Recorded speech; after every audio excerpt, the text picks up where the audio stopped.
You're listening to the Full Gambit podcast with J. Michael Phoenix. Straight talk. No BS. No BS. Inviting you to get off your ass and talk to somebody. All right, welcome back to the Full Gambit podcast. A lot has happened since our episode 3, Too Big to Fail and Jail. I hate to say I told you so, but I did. I'm joined by a good friend, Theo, who was this crypto evangelist, and I would say aficionado. Thank you. Right? Yeah.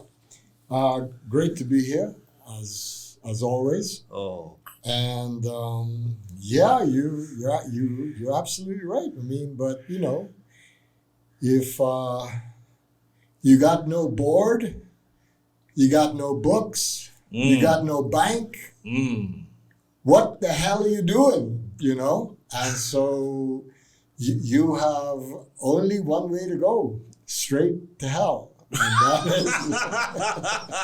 is Listen, that's what the you talked about. I looked at and I rewatched the 2 podcasts that we did together, right? Okay. And I picked up on all those because we talked about the fluff pieces, all that stuff, and I expected it to stop. But I realized this guy really spread some of that money around, because even with the hearings, the 2 testimonies that I saw, there was little accountability for his actions and what happened. And there was a lot of, what's the word I'm looking for? Assertions made about this particular jurisdiction. And then again, a lot of hit pieces against Binance and CZ. More so on this guy absolutely committed fraud. This was, I think the only person that stood up and said how horrible it was is the new court-appointed CEO. correct. He said it was worse than Enron. Correct. Yeah. So, all right. So, as I said before, my interest is crypto, Right. not FTX, except that the negative impact that it's had on us, Right. and how it's set us back years. What when you say years, because years technically is 2. What is your estimation for the rebound? Because out of this, I can't remember the congressman's name. He likened this, because a lot of people said we would liken this SBF being the snake in the crypto Garden of Eden, as opposed to a garden of snakes. Yes. Okay. So that remains to be seen, because we don't know the extent of the contagion. We do not know if Binance is coming down next. So the thing is, the difference with cryptocurrency exchanges and banks is that cryptocurrency exchanges should not be practicing fractional reserve lending. Right. They should have the users, the clients' investments backed 1-to-1. So in the case, And audited regularly. in the event Right. that the client wants their crypto back, They it can should get it. be right there. Right. Instantaneously. Instantaneously. And this is the test that FTX failed. And look, in crypto, there is an annual ritual, which is Hold Your Coins Day, meaning, yes. What day is that? I missed that day this year, I think. Yeah, it's like beginning of January. It's like January is the 3rd. So hold your crypto day. That is the day that everyone is advised to take all of their crypto off exchanges, put it into self-custody for 24 hours, just to prove that the exchange is backed 1-to-1. Really? To keep everyone on their toes. Now, of course, Everybody doesn't do it. It's Everybody very hard to doesn't- organize community. Right. So, I mean, there is a large movement of Right. crypto on that day into, Private wallets, self-custody, but nowhere near enough. And so the point is that FTX failed that test miserably, and arguably, and not really arguably, CZ of Binance triggered that. And Kevin O'Leary went right at his head and said, this happened because you had two behemoths going at war, right? And one won. Yes, but there's a big but there. And the reason I say that is that CZ discovered what FTX was up to. Right. And what FTX was up to is they were using their shitcoin FTT token, right? Right. Valued at $24 at the time. Yes. They were printing them like crazy, billions of dollars worth, and using them as collateral. Yeah, borrowed against right? it. Yep. And borrowed against them, which is a huge no-no. That is an in-house token to facilitate in-house transactions. That token had no liquidity whatsoever. In other words, if anyone tried to move a few $1 million worth of that token, it would have caused the price to drop like crazy. And so what happened is that CZ got wind that FTX was doing bullshit, and so said, I'm out of here. Right. And quite rightly. Because he didn't physically take anything. He just announced that, hey, over a period of time, we're going to liquidate our stake in FTX, and we're going to sell this over time. And it just called out everybody. And so what became apparent very quickly was that FTX didn't have the funds. Right. There was a run on FTX. Yes. They were able to pay out 1.4, 1.6 billion out of the first ones that applied to leave. Right. But by the time the run had amounted to 6 billion, it was too much. It was too much. They didn't have the funds to do it. Then, who was it? Warren Buffett, who said, you don't, it's only when the tide goes out, you see who's swimming naked. Right, and they got caught. They were caught swimming naked. So they didn't have the funds. But the point is that it didn't matter that, that CZ triggered this. This was absolute fraud being taken place. I think CZ... And CZ just called it. I think it was advantageous for CZ. So we got to call it what it is. It was advantageous, but he did what was right for him in this moment, because at the end of the day, I'm going to take an L. And he's still... I think he tweeted out a couple of days after he pulled the deal to say, listen, I know you guys took a loss. We took a loss as well. Yeah. Right? Yeah. But it had to be done. Yeah. But now it's CZ's turn. And he said recently there was I think they had about 2 or 3 billion of withdrawals. Yeah. He said sometimes it happens. Sometimes they're net withdrawals. Sometimes they're net deposit. It happens. It's no biggie.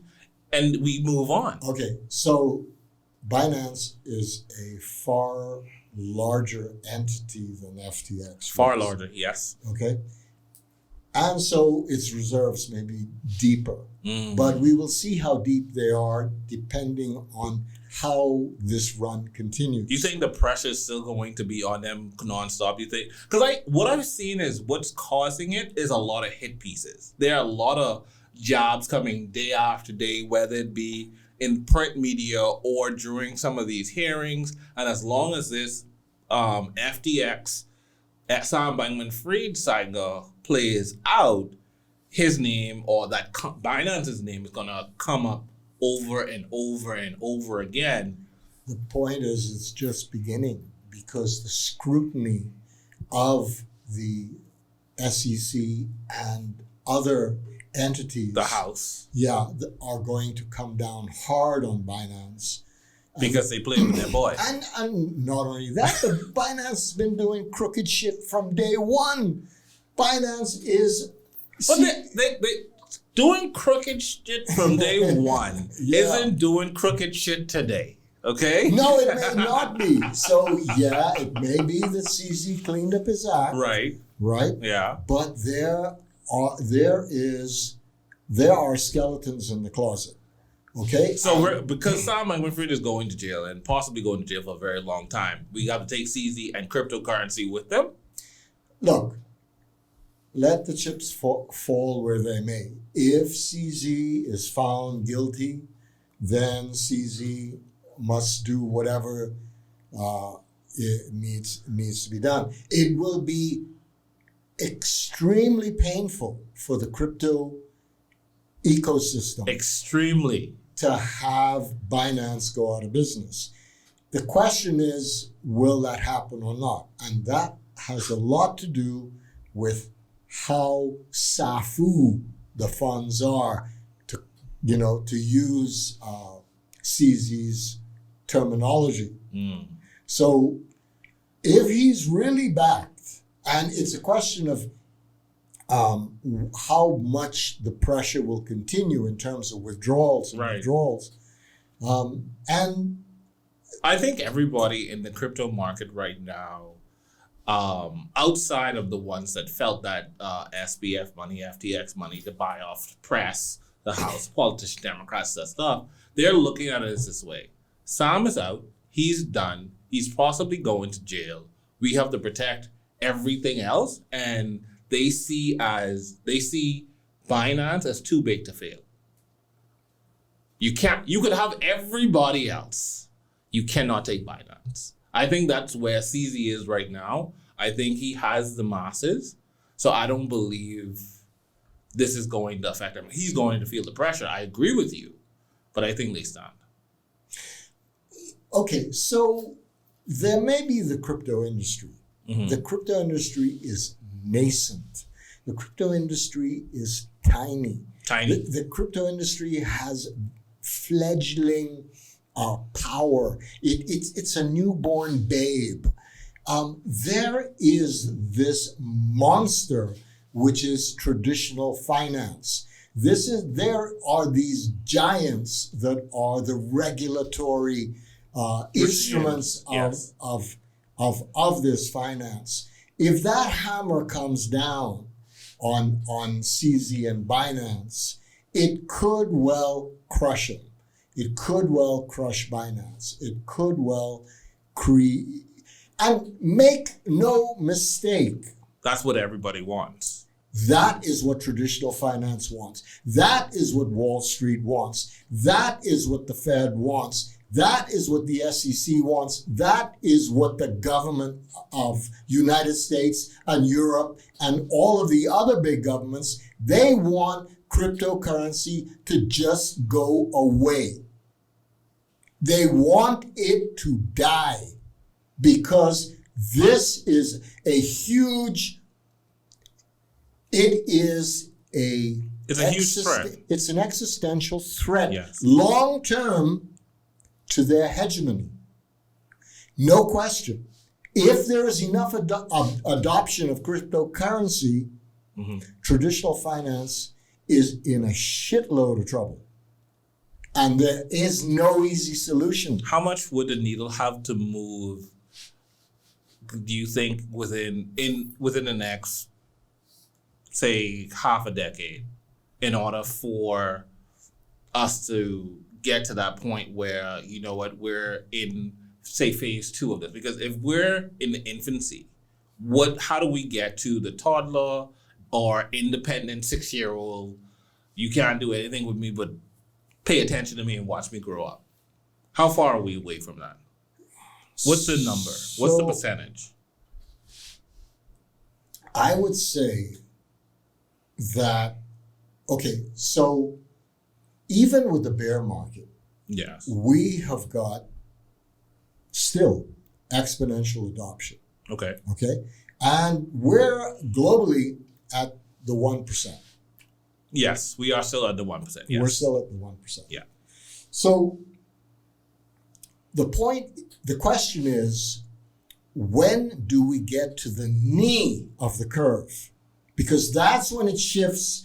The exponential curve is flat Yes. until it hits that knee, and then it goes vertical. Mm-hmm. And once it goes vertical, it's all over. So the question is, where is that knee in the exponential curve as far as this is concerned? Right. My belief is 10%.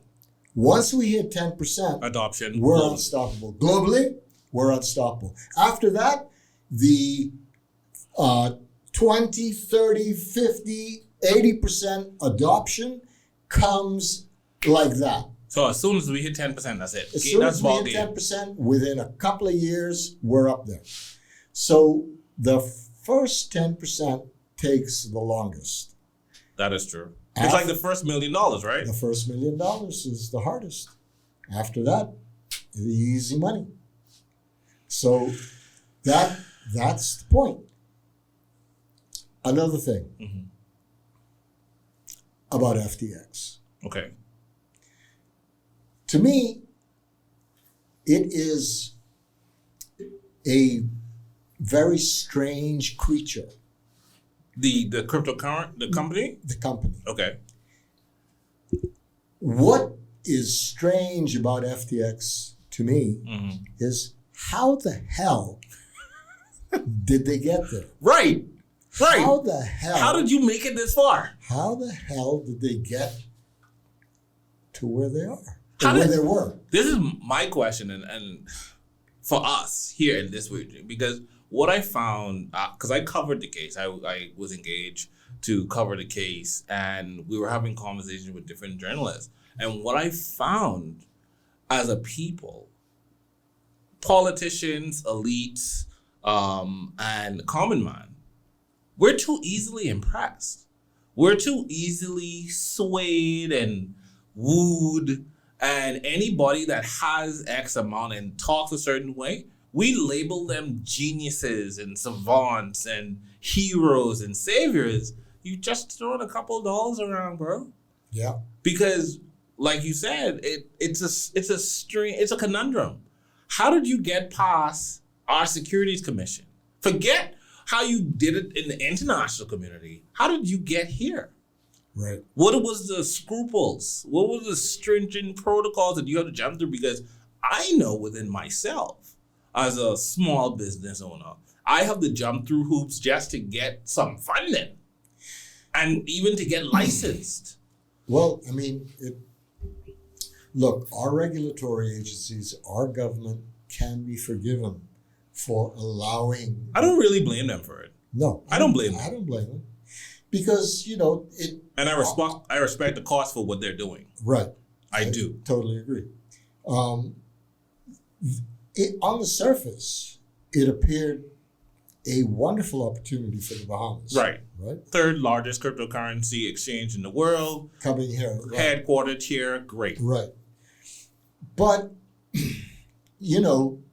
had more due diligence been done, we would have had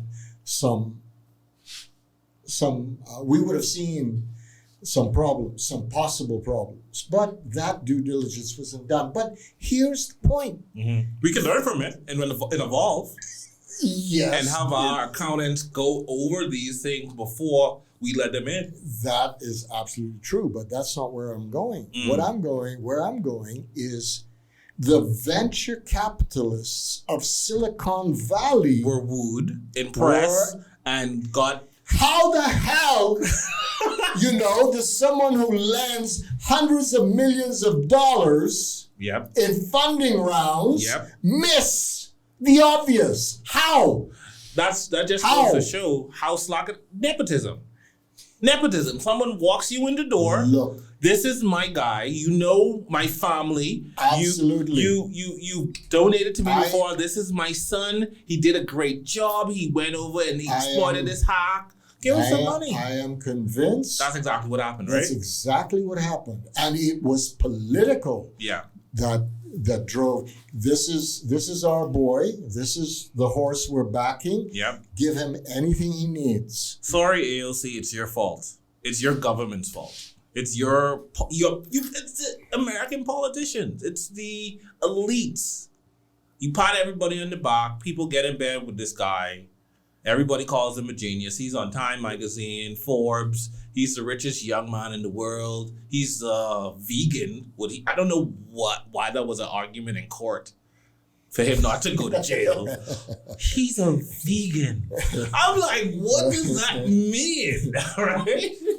Rosses go to jail, you know. He can't eat jail food, you know. Oh. That was oh my God, that was so weird. Like, I have never seen anybody after they have been denied bail, and I've covered court cases, like murder cases, high stake cases. After you've been denied bail, we waited out there for 2 hours. About an hour and a half, almost 2 hours. This guy was able to meet with his family, have a meal. The sun set. That was a production. I got the shot. I ain't gonna lie. I got the money shot. I had to see him in handcuffs. I had to see him in handcuffs, and I really applaud the chief magistrate and the Supreme Court. Right. Because hey, you're on remand. You chose People blame our courts and they'd like, oh, he's going to some hellhole, overcrowded prison. He chose his violence. He chose his path. Right. He was charged in the United States. He was arrested because we needed to detain him for extradition. Now, while you're facing that charge, he had 2 options. Don't fight it. He could have been on a plane. He could have probably testified that day and be hauled before whatever. He chose to fight extradition. Mm-hmm. When he chose that was a stall tactic. So whatever falls on you, my brother. Yeah, no, I mean, you into that? You I agree? totally agree because it's his choice. But probably you have no idea what his sleeping accommodations are going to be like, and I think they give him some accommodations. I think he is with probably low-ranking criminals, people who just up there for a little something. Yeah. You know, probably with the molesters. I don't know. Yeah. Right? Not non-violent people. He could be okay. He could be okay until January 17th, when his next bail hearing is. Well, unless they drop the helicopter in the back there like they did for 90 and just take him. I mean, people forget this is how extradition works. The U.S. government, if they want you, we can't fight it. Yeah. You will go there eventually. Yeah. So if you're trying to say you're going to serve time here in luxury and with ankle bracelet, get that out your head. So, okay, just to continue the conspiracy theory running in my head is why the change in mood by the authorities in the United States. From the New York Times and the Wall Street Journal writing puff pieces. Right. Oh, this poor boy isn't going to be able to save the world after all anymore because, he's lost all this money. And the poor guy, he was out of his depth and made some embarrassing mistakes. Mistakes. He's a criminal. Not really his fault. It was just he bit off more than he could chew. He was in that corrupt country. Yeah, exactly. Yeah. And so, exactly. It was the atmosphere that I heard the insinuations. I heard it in AOC's voice as she was questioning the new FTX CEO, even though she mispronounced Bahamian like 7 times, even after being corrected by the the CEO, the assertion that we didn't act in time and we only acted when the Southern Court of New York gave official charges and it triggered the extradition court case. And it seemed as if we gave him some extra time and he made some proposal to the Attorney General to get Bahamas on. He made good on his word, like someone within the government gave him the okay. It's all these assertions that are not backed up by any fact. Now, on November 9th, the day after those assets were frozen, Binance announced it would not go through with the purchase. And according to this filing, the same day, Bankman-Fried emailed the Bahamian Attorney General with an offer. That offer stated that he would offer to unfreeze withdrawals just for Bahamian customers on FTX, quote, so they can tomorrow fully withdraw all their assets. Correct. Is that correct? Yes. He was talking too much. Mm-hmm. He did a couple live streams and more information came out, and I think the order came down. We need to shut this guy up. So I think that's what happened, the mood shift. He was talking too much. Coincidences. The day before his hearing, before the House. He didn't want to go. Well, I understand. He didn't want to go. He told them he would, he wanted to do something over like telecom or whatever. They wanted him there. He doesn't want to step foot on U.S. soil. Correct. That was evident when he fought extradition. Was he not going to do a Zoom? He told them he would give him Zoom. I think they felt disrespected by that, and they wanted him there, and that's fine. And I agree with them. If we call you to testify, you're an able-bodied man. You're free. Yeah. You can jump on a plane and come and testify. Right. He knew what he did was wrong, and he feared being arrested once he was on American soil. Correct. But we extradite American citizens home if you are charged. Right. So after that, the charges came down, and it was game over. I think they expected him to not fight it and just come home, but he don't go home, Papa. Because that federal prison looking real good. 8 counts? Yeah. I didn't look good. Yeah. So, okay, we'll see how this whole thing rolls out. But let's move on. Yes. What the hell happens with crypto now? Regulation. There is... That regulation on bonding, it's 50-50. I think it's 50-50 now with the U.S. I think if it depends on who has the House now. It's the Republicans. Yeah. And the Democrats. The Democrats have the Senate. There are a lot of pro senators and congressmen on both sides. So I think it gets delayed. So you will have some level of regulation. I think one person called for them. If we trample and boycott and bring Sam Bankman-Fried to justice, there's no way in hell we could pass any legislation or regulation with his name tied in it. We cannot pass his regulation. Right. So they may have to strip it apart, make some tweaks, maybe become a little bit more stringent. I think we definitely have to go back and look at what went wrong on our side as well and figure out how we can avoid these type of things again. Oh, lack of due diligence. I mean, my understanding is that he was turned down in other jurisdictions when he was looking to leave Hong Kong. And then question is, why did he even leave Hong Kong? And so there's a whole, And it'll come out over time as more journalists dig and prod and more things come out to light. So, I mean, the answer is due diligence. And look... do your own research, due diligence, all the tenets of what we tell the retail investors to do. If something looks too good to be true... It is. Exactly. It is. And so, due diligence. So, let's look at the bigger picture with crypto. So right now we have a combined market valuation of about maybe $870 billion. Mm-hmm. Bitcoin is trading at 17, but we know you said the true value is about 10, 11 for the higher ups, right? We haven't seen the bottom. Nope. The Fed made a kind of sort of pivot by 50 basis points. Inflation dropped a little below expectation, but a recession is still coming. Right. What they say is a recession is still coming. Some more pain is here.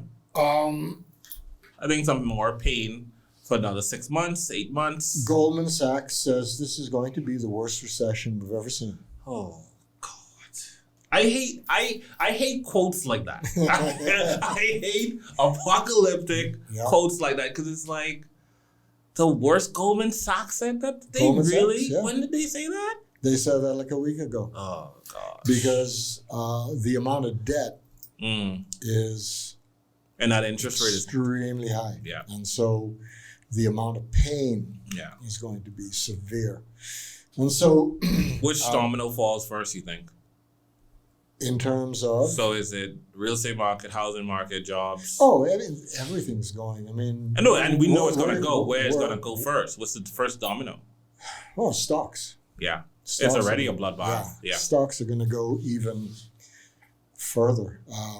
We have probably another 25% drop. How much do you think that this is? Because I saw a clip, man, and I really, really hate clips that make me feel that Donald Trump was right after all, right? There's this clip where I think they were doing a debate. This is during the presidential run. And he said, listen, we're on the path to success right now. The stock market is looking good. The economy is doing well. We're trying to turn the corner with COVID. If you allow Joe Biden to get in here, I'm cutting taxes. He's going to raise your taxes. He's going to do all this and regulate the hell out of everything. And everything's going to go up. Everything's going to go to hell. You're going to have inflation. The markets will be red in blood.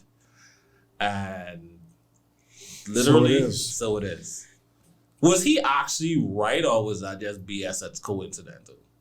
No, because, I mean, he's right because everyone knew what the Democratic Party would do. And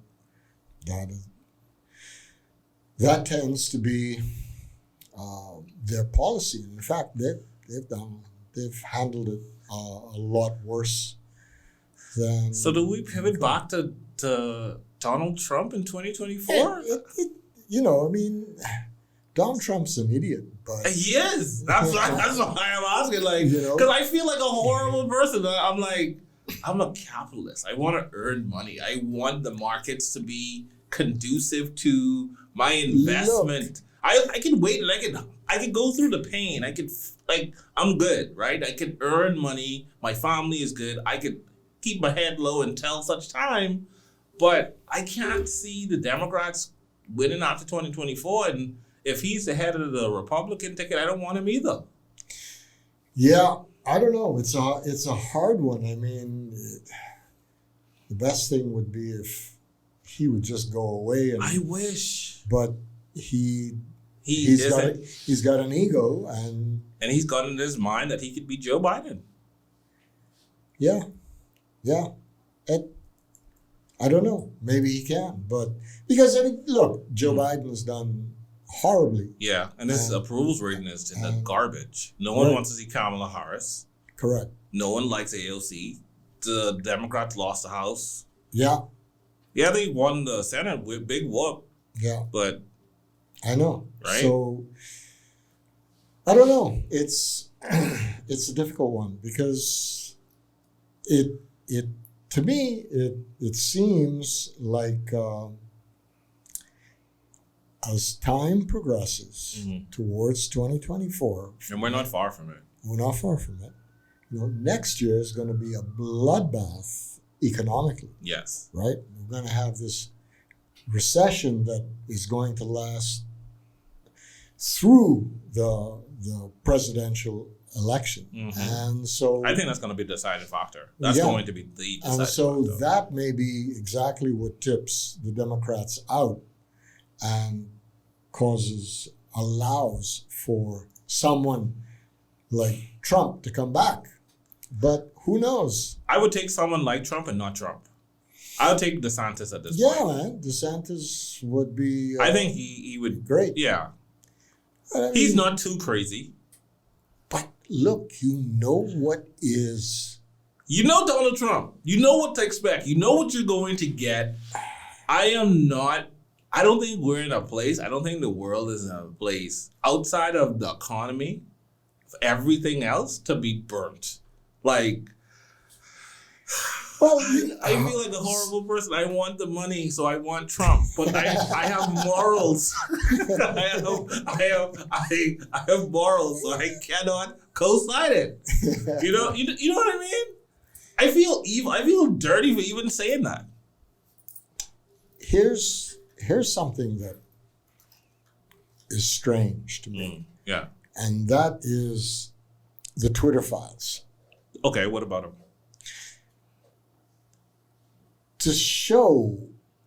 It shows the absolute corruption within the United States government Yeah. and United States agencies like the FBI. Right. How the hell in the United States you could have the FBI interfering with a national election of the presidency by asking that evidence, the Hunter Biden laptop evidence, be quashed, be quieted, be censored, not come out, because the amount of Democrats who were polled who said they would have voted differently had they known is 14%. Had they known what? Had they known? Had they known that Hunter Biden was one corrupt son of a bitch taking fucking money from left, right, and center and giving 10% to the big guy. Okay. Okay? All right. So that and that's true. Yeah. That's true. Yeah. So You can't run from that. So the point is, the FBI meddled in a U.S. election Homegrown. to sway the outcome in a certain direction. With the United They States, suppress information. the United States has turned into a banana republic. Man, don't say that. It has. Don't say that. When you have the lead police agency of the country Yeah. swaying elections, what the fuck is that? True. That is banana republic. So you can't point your finger at anybody else anymore. No. Because you're doing the same dirty No. shit. Yeah. It's pure corruption. The entire system is corrupt. That is what's coming out in the Twitter files. And where can someone like myself that wants to deep dive into this, where can I find this information? Twitter. Where on Twitter? Like, what hashtag do I need to follow? What's his name? Matt Tabai. Okay. He's one of the reporters. The other one is forgotten her name, but Which establishment is he? Like, is he a? he's now an independent. He used to be at Rolling Stone, but he's now an independent Okay. journalist. Okay. But they're the ones who covered it, and Musk 2 weeks ago fired the FBI, the FBI guy who was working there, who was blocking, running defense. Interference. Yeah, he's running interference for the FBI. What do you think about Elon Musk and Twitter since he's taken over? To me, it appears that free speech has been restored, because I am totally against any form of censorship. Right.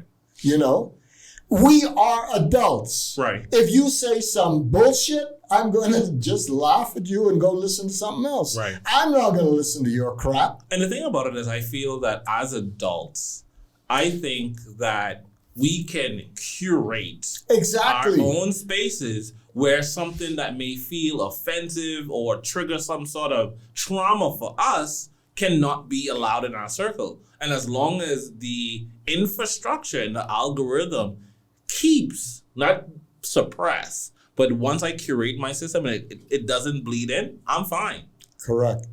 And so the point is, we are adults and we can make up our own mind about what is fake and what is bullshit and what isn't, and ignore it. So Which natural selection pretty much. Which is how we have been Right. for hundreds, if not thousands of years. And so censorship is a huge problem. And I am a huge fan of Voltaire that says, I may not agree with what you say, but I will fight to the death for your right to say it. Yeah. That is fundamental to democracy. Anything else is bullshit. We're now marching towards fascism. When you get to be the one who decides what is censored and what is allowed, now we have fascism. Totally agree. Right? And it's wrapped in self-righteous bullshit. Correct. Yeah. And that's all narrative and horseshit. And the point is that the FBI was engaging in this. That is a huge problem. Is that something, and to just go, I wouldn't even call it a conspiracy theory at this point. No. Is that type of activity, would you say that type of activity is a testing ground? Because it pushes the needle of what we can get away with, and then they push it a little bit further. People are making a big deal about this social credit score that's being, I guess, introduced in certain parts of China now, and it's becoming a bigger program. Is that something that you could see trickling into Western societies? Look, they're making no bones about it. You know, what's her name? Elizabeth Warren was some months ago saying how wonderful the Chinese are at handling their people, and how we could benefit. Hold on. Yes, she said that. Elizabeth Warren said She said that. that the Chinese government Yeah, was doing an excellent job. of handling their people. Yeah, and The same Chinese government that is handling the protesters and the zero tolerance and COVID. absolutely. Oh, okay, cool. Absolutely. That Yeah, and so there's no question that government seeks inexorably more power. Yeah. Always Absolute looking control. for more power. Yeah. Right? And so this is it. How do you protect yourself? How, as a common person, how do you protect yourself? My thing has always been expose yourself to conversation, do your own research, read up, and try your best. I don't think there's a way for you to be 100% off the grid, but you have to have some avenues where you can survive against a plot or an attack from government. I remember one time I was denied. I was very qualified for a particular government position, and someone meddled in my application. And I decided right then and then I would never put myself in that position again. Right. And I've been 100% independent. I've worked for myself. Right. I don't rely on any government contracts. I do everything myself. Yep. What would you say? I would say that ultimately we're screwed. And I'll tell you why. I'll tell you why. Okay, I'm listening. CBDCs. Okay, let's put a plug right there. I reached out to the guy from the central bank of the Bahamas because we were the first one to launch our pilot of our CBDC, right? The sand dollar. He said he would come. Mm-hmm. We just have to write a letter to say, hey, we want you to come on to discuss this, put some questions to them, and we could figure out where we stand. I personally believe in order for that to work here, I think we need some sort of constitutional guarantee, because some of the things that we've said over the last few podcasts are very alarming and can happen if the right protections and pitfalls aren't in place constitutionally in the front of an independent court. It still can happen to you in real time, but at least you would have a recourse to fight. Right, but here's the thing. Mm-hmm. In the United States, where there is a strong constitution, that constitution has been trampled so many times, yes, in so many ways, right, that it doesn't seem to matter if you have constitutional protection. Correct. So, but at least you would have a ground to fight and become rebellious. Who wins? I mean, who has successfully fought off the constitutional onslaught of government overreach? Whistleblowers are in deep shit now. Obama did that. Yeah. Obama did that. Yeah. And so it's become increasingly difficult to oppose. They've made it harder and harder to resist. And the pièce de résistance is to have a CBDC linked to real ID, to your digital ID. They call it real ID in the US, but once you link those two and cash is phased out, it's all over, my friend. It is all over. So the linkage and cash being phased out is done. I know cash being phased out is very dangerous. I know that. Yeah, because you have no alternative. Correct. Except cryptocurrency. Okay? Mm-hmm. So that may save us. So that is what more than likely will push the 10%. Correct. But if we have mass adoption of CBDCs before we get to that 10%, we're in trouble. So it's a race. That is why the U.S. is hit the accelerator pedal in getting the CBDCs to market, to get them out.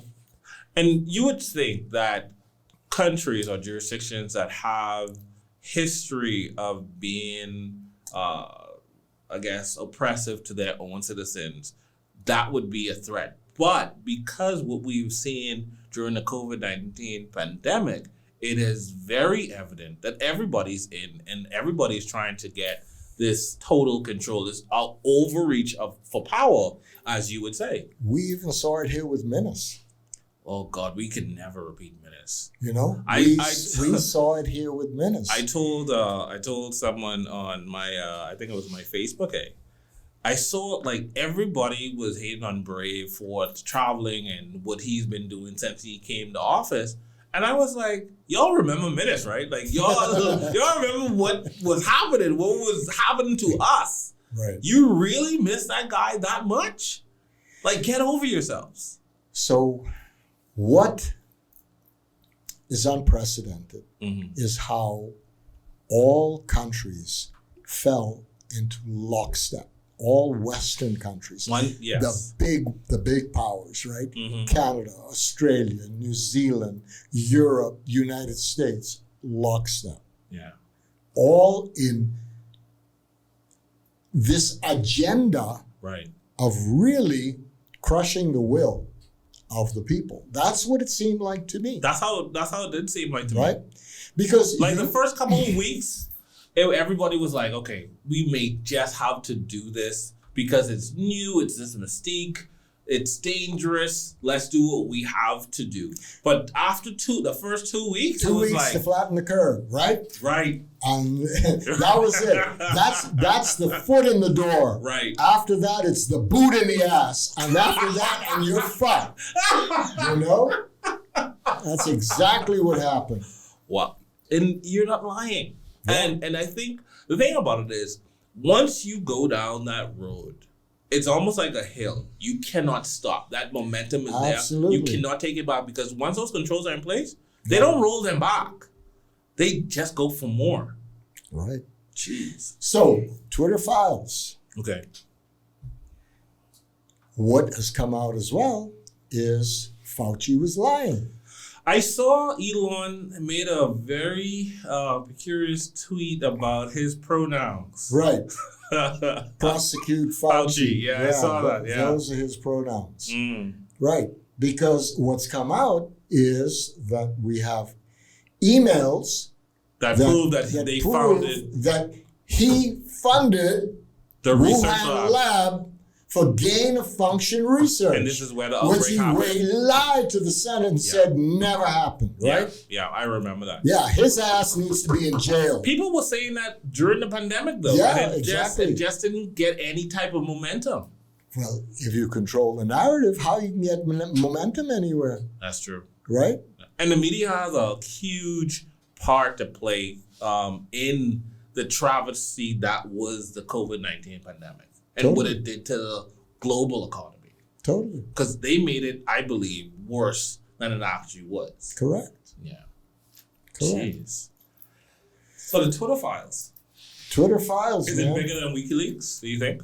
Is it just as big? No, WikiLeaks is much bigger, man. But, Okay. But because, it's far more information, far more encompassing. But this is just shit they're dredging up within Twitter that was censored. This is the stuff that was censored. Is this going, what do you think comes out of it? Hold on one time. Yeah, it's a good. What comes out of it? Mm-hmm. I don't know. Depends. We got lawsuits rolling out. Right. Florida. Yeah. Place like that. It depends. Because I saw DeSantis laid out some sort of investigation. Right. Right. But. Do you think I could sue Minnis? Say again? Do you think I could sue Minnis for harm to my company? For his excessive use of the executive orders? Because now, after a new leadership change, a new mandate, we ease off the executive order, right? And we rolled back certain, stipulations, and everything was fine. Could this have not been done before? Your chances of success were probably minuscule. I want him for infringing on my constitutional right and abusing the Constitution against me as a citizen. I totally agree with you, but class action, man. Let's go. Can you successfully prosecute him? That's the question. I don't know. I mean, maybe there's a class action suit there. And anybody that's interested, let's get together. Let's hire some lawyer. It was so bad. The thing, though, is that it is quite easy to claim that I did my best, I didn't know better. I don't think so. Should and a lot will depend on how successful the lawsuits are in the U.S. Right. And what comes of that. Right. But I'm not holding my breath that any of this is going to go anywhere. I mean, by now, people should be storming the Capitol because the FBI interfered in the election, where they're blaming the Russians, for God's sake. But the enemy is within, right? Yeah. So, to me, nothing's happened. They're calling it a nothing burger. Well, okay, great. So, let's see. Let's see what happens. But when did these files started to come out? Do you think it affected in any way, shape, or form the turnout which caused Democrats to lose the House? Did it affect that primary election in any way? That happened after this. The Twitter files are not even 2 weeks old. Okay, all right. Yeah. So I guess the ramifications of those things, because people tend to punish. They have. I wouldn't say they have short memories anymore. I don't think so. I think now that Twitter has a very vocal leader, right? I think that it probably will have a longer shelf life than the typical, not conspiracy, but revelation. Yeah, I mean, in many ways, thank God for Elon. He's a weird guy, but he is. But he's a good guy. I think he's a really good guy. I think he's a good guy too, and also I love what he's done for the space industry, and what he's doing with internet. Because I mean, he doesn't mess around. No. He goes in. And like with Tesla, right? Yeah. And starts this little company that now becomes bigger than all the other car companies in the world combined. Right? And then he goes into aerospace, which is dominated by giants for, I don't know what. Decades? Decades, since the 50s, right? Yeah. And he achieves launch of satellites at 1/10 the price of what they could do. Those returning rockets. So, the guy is world-class, kick-ass, everyone, right? I think he'll like that. So, yeah, he is that way. No, but he is. And so, I don't think Twitter is going to remain the way it is. Twitter's going to turn into a payment platform. Twitter's going to become, Is it going to be the crypto hub? I think so. I think Dogecoin is going to get in there somehow. He's going. Gotta get my Doge. I was not a believer in Doge. I'm a SHIB guy, but I gotta get my Doge.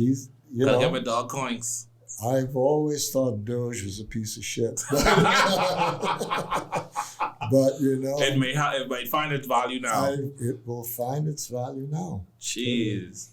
He's gonna use joke. It. What a joke. The ultimate joke. Absolutely. So anyway, Elon's doing stuff, man. He's Are we at the bottom? No. Are we close to the bottom? No. Is the tide going out? Yeah, tide's going out. How many more people are swimming naked? Well, maybe crypto.com. No, man. No. Theo, leave that one alone. Yeah, man. Leave that one alone. They hanging in by a thread. Listen to me. I was so... there are a few guys that I followed because, I was new to crypto. I'm only like a year in, right? So there's some guys that I followed on the SHIB train, and they were pretty calm, collected, even keel, not sensational at all. And pretty good. Did some really decent research, and you could follow it up on your own, and they gave all the links, and you could do your own reading. And I was very surprised. And this is why I think everybody thinks CZ is an asshole, because he, again, whistled and pointed a finger, right? And he walked it back a day later and said, listen, I was just doing what I called out, what I thought was a irregularity, but these things will happen. Everybody has to be tested, blah, blah, blah, blah, blah. But it was like putting a bone in the front of some rabid dogs. And I watched all of these influencers who shilled and pumped for Crow and the crypto.com and how they're doing all these great things and whatever, just turned on them with no factual evidence, right? Nothing that actually, and they were like, oh, I'm not creating FUD. I'm just telling you what you should, what I'm going to do and blah, blah, blah, blah, blah. And it caused a run. It slashed the price in half of that particular token. But they were able to, I would say, hold on. Not by a thread. They did their conservative group. They did their little audit internally, and they got an external one. The reserves are 1-to-1. The only thing, and I agree with you when you said the liabilities aspect. Mm-hmm. Those liabilities are what need to come out. Exactly. I'm sure it'll come out eventually, but for right now, hey, if you want to pull your stuff out, cool. If you want to take it off the site and put it in a DeFi wallet, cool. We only charge fees. We don't invest anything. It's conservative. And then Binance, who powers the coin market cap. Yeah. They put a ticker on those exchanges that have proved their reserves via audit, and they have this verified proof of reserve. You could see what is back 1-to-1 and all that stuff. And I think that's another useful tool for those that want to quote unquote do their own diligence on particular exchanges before they use them. And there are a lot of exchanges that are not verified. So I don't know how their volumes have been affected since then, but we have a couple dozen swimming nakeds, I think. The smaller ones. The big concern really is Genesis. And, whether, because that looks like it might be a $2 billion hole in their balance sheet. And I don't like those numbers. And I don't like those numbers. That's a big number. That will bring down Galaxy. That will bring down a lot of traditional finance investment. Right. That were tied into that, tried to experiment, try to put their step in early. Do you think, we know the traditional investors that were coming, that were trying to get into the space, they're shied away now because of the FTX saga. And most of them won't come back unless there is some level of regulation. Right. What do you think? I had the question right there. I had it right there. I did. I can't remember right now. But you mean like the regulations that are coming? Yes. How soon do you think you would see some? Because I don't think it's going to be done before, say, the next presidential election. I think it's still far out. I think they will have to take whatever headways they made with Sam Bankman-Fried and put it on the side, because as long as he's going to be facing trial, you can't push any regulation that he had his name on. Yeah. The thing, though, is that there's a problem with the SEC dragging its feet for so long. There's a chance that Gary Gensler is going to be out of the SEC once the Republicans take over the House in January. Right. Because of the coziness with Sam. Right? Yeah. And because he was not proactive in getting any sort of regulation in place. Right. So just outside of the malicious prosecution of this particular coin or this set of coins. Right. So how soon will regulation come? We're probably looking a year out. Okay. At least. Before the U.S., during 2023, during this bloodbath that's supposed to happen.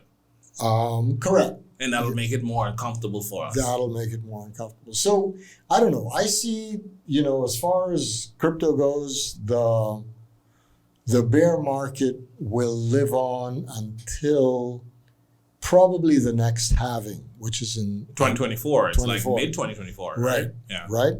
So, around then, given that the regulation is not too draconian, we will see life breathe back into this crypto market, and it'll be a much better space, a much safer space than it was before, a much more mature space. And so institutional investors, I mean, I think we're going to see the biggest bull run in history. Well, I say you don't say things like that because you're getting me excited. Yeah. Because look, crypto, as you said at the beginning of the podcast, is less than $1 trillion. Yeah. That is minuscule. Yeah, it is. In And we've seen what the numbers will look like once it's up to $2-3 trillion. And that's a joke. And that's a joke. We're looking ultimately at a crypto space that is going to be at least 20, 30, 40 trillion dollars. Oh, man. Yeah. Don't talk to me like that. Yeah. Don't talk to me like that. That's where we're going. Now, there are going to be products in there that we haven't even heard of before. Right. They're going to be cryptos and new innovations are coming to the top 20. Right. A lot of top coins will fall. NFTs are going to explode. Yeah, because it's going to have practical use. Right. Yeah. Yeah. Payment systems are going to explode. Which is why I like Kronos. Yeah. Well. Not financial advice. Hopefully. I hope they survive because it's cheap to use. It's effective. They've already proven themselves in the gaming space, the NFT space. It's practical. Understood. And it's like remember when the milk farmers got together and did the got milk? Yeah.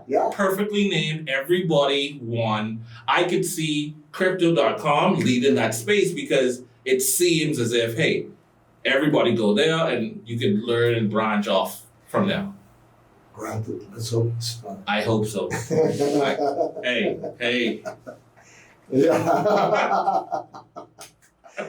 Those two I want to survive. I want to see Binance survive. Yeah. And I want to see Crypto.com survive. I like those two exchanges. I have my own personal wallets. I know how to get in and out of those things. So it's not like everything is there. But I think I don't want to see... This is what I don't want to see. I don't want to see a variation of JP Morgan, Right. a subsidiary of those big banks, coming into this space, taking it over, and it just don't feel right. Ultimately, I will take the money from the returns, yes, but I don't want to see it. Ultimately, it will all be decentralized. That is what's going to win. Decentralization. Totally decentralized entities that are going to be the largest, the biggest. We shouldn't forget Binance. Binance is going to be minuscule in comparison to entities like Uniswap once they become what the size they're supposed to become. All right, man. This has been the podcast. Oh, see y'all guys. Thanks for listening. And remember, one good conversation can shift the direction of change forever. Like, subscribe, and leave a review.